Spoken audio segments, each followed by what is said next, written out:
السلام علیکم ورحمۃ اللہ وبرکاتہ۔ محترم ناظرین، 4 کام کیجئے جنت لیجئے۔ آج میں آپ کے سامنے جو ٹاپک لے کر کے حاضر ہوا ہوں وہ ہے 4 کام کیجئے جنت لیجئے۔ محترم ناظرین، جامع ترمذی اور سنن ابن ماجہ کی ایک صحیح حدیث ہے۔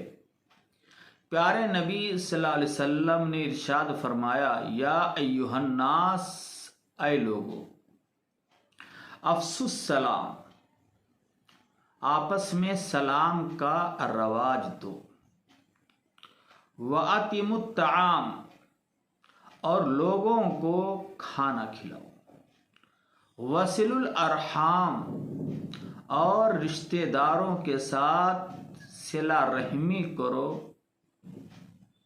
رشتہ داری کو ملاؤ، وَصَلُّوا بِاللَّيْلِ وَالنَّاسُ نِيَامٌ، اور رات میں اٹھ کر تہجد کی نماز پڑھو، تدخلوا الجنت بسلام، سلامتی کے ساتھ جنت میں داخل ہو جاؤ۔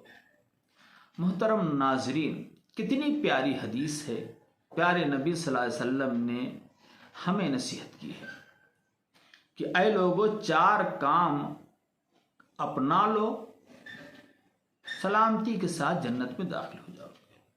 پیارے نبی نے فرمایا، پہلا کام، آپس میں سلام کا رواج دو، ایک دوسرے کو سلام کرو۔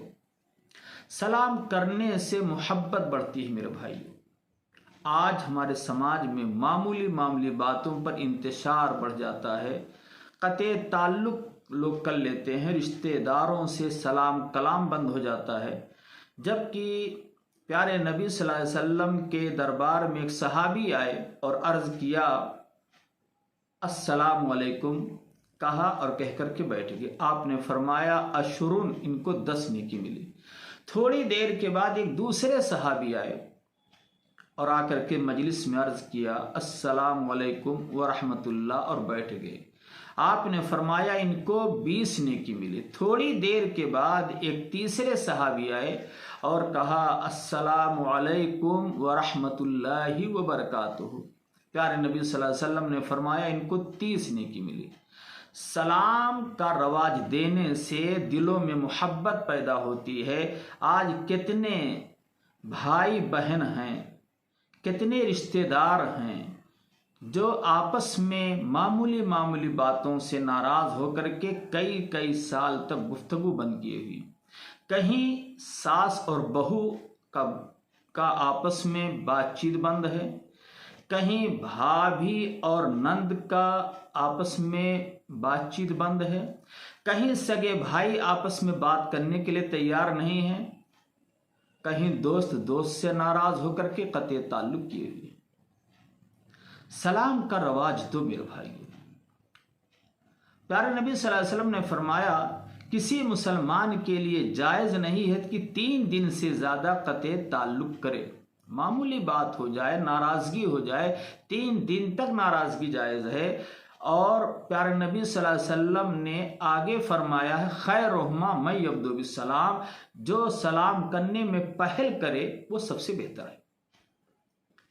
تو ہمیں چاہیے کہ ہم سماج کے اندر، معاشرے میں، گھروں میں، رشتہ داروں میں، دوست احباب میں سلام کا رواج دیں۔ اس سے محبت پیدا ہوگی اور دل کی کدورتیں، نفرتیں، بغضینات دور ہوں گے۔ اللہ ہمیں توفیق دے۔ پیارے نبی صلی اللہ علیہ وسلم نے دوسری بات بتلائی، وَأَطْعِمُوا الطَّعَامَ، اور لوگوں کو کھانا کھلاؤ۔ آج بہت سے گھرانے ایسے ہیں، ایک مہینے 2 مہینے گزر جاتے ہیں، ان کے گھروں پر کوئی مہمان نہیں آتا ہے، نہ وہ کسی مہمان کو بلا کر کھانا کھلانے کے لیے تیار ہیں، نہ کسی دوست کو، نہ رشتہ دار کو، نہ کسی پڑوسی کو، نہ کسی فقیر کو، نہ کسی یتیم کو، نہ کسی مسکین کو، نہ کسی عالم دین کو، نہ کسی طالب علم کو، اور نہ کسی اللہ والے کو۔ ایسے گھر کسی کام کے نہیں میرے بھائی۔ کھانا کھلانے سے محبت بڑھتی ہے۔ پیارے نبی صلی اللہ علیہ وسلم نے ارشاد فرمایا من کان یؤمن باللہ والیوم الآخر فلیکرم ضیفہ، جو اللہ اور یوم آخرت پر ایمان رکھتا ہے اس کو چاہیے کہ مہمان کی ضیافت کرے۔ تو ہمیں اپنے گھروں میں دوست احباب کو، رشتہ داروں کو، پڑوسیوں کو، اہل علم کو، علماء کو، پیش امام کو بلا کر کے اچھے کھانے کھلانا چاہیے اور ان سے دعائیں لینی چاہیے، اور دوسروں کو کھانا کھلانے سے گھروں میں خیر و برکت نازل ہوتی ہے۔ وہ گھر بیکار ہے جس میں مہینے بھر 2 مہینے کوئی مسکین نہ کھانا کھائے، کوئی فقیر نہ کھانا کھائے، کوئی پڑوسی، کوئی دوست، کوئی رشتہ دار آ کر کے کھانا نہ کھلائے اور اس کو نہ بلایا جائے۔ اللہ ہمیں ایک دوسرے کو گھروں پر بلا کر کے کھانا کھلانے کی توفیق دے۔ پیارے نبی صلی اللہ علیہ وسلم نے تیسری بات بتلائی، وصل الارحام، رشتہ داری کو ملاؤ۔ پیارے نبی صلی اللہ علیہ وسلم نے رشتہ داری کو ملانے کا حکم دیا ہے، رشتہ داری کو کاٹنے سے منع فرمایا میرے بھائی۔ صحیح بخاری کی حدیث ہے، پیارے نبی صلی اللہ علیہ وسلم نے ارشاد فرمایا لا يدخل جنت قاطع رحم، رشتہ داری کو کاٹنے والا جنت میں اول وقت میں داخل نہیں ہوگا۔ اب ہم اس حدیث کی روشنی میں اپنے سماج کا خود اپنا جائزہ لینا، کتنی ایسی اولاد ہے جو اپنے والدین سے گفتگو بند کی ہوئی ہے، کتنے ایسے رشتہ دار ہیں جو رشتہ داروں سے بات چیت بند کی ہوئی ہیں، کتنے ایسے اہل علم ہوں گے جو اپنے اہل علم سے گفتگو بند کیے ہوں گے۔ گھروں میں جائزہ لیا جائے، صورتحال نہ گفتگو ہے۔ اللہ ہمیں پیار و محبت کے ساتھ رہنے اور صلہ رحمی کرنے کی توفیق دے۔ پیارے نبی نے چوتھی بات بتلائی وصلوا باللیل والناس نیام، رات میں اٹھ کر کے تہجد کی نماز کا اہتمام کرو، نماز کی پابندی کرو، سلامتی کے ساتھ جنت میں داخل ہو جاؤ۔ تو میرے بھائیو، دوستو، محترم ناظرین، 4 کام کیجئے، پابندی کیجئے اور نبی کریم صلی اللہ علیہ وسلم سے جنت کی سرٹیفکیٹ دنیا میں لے لیجیے۔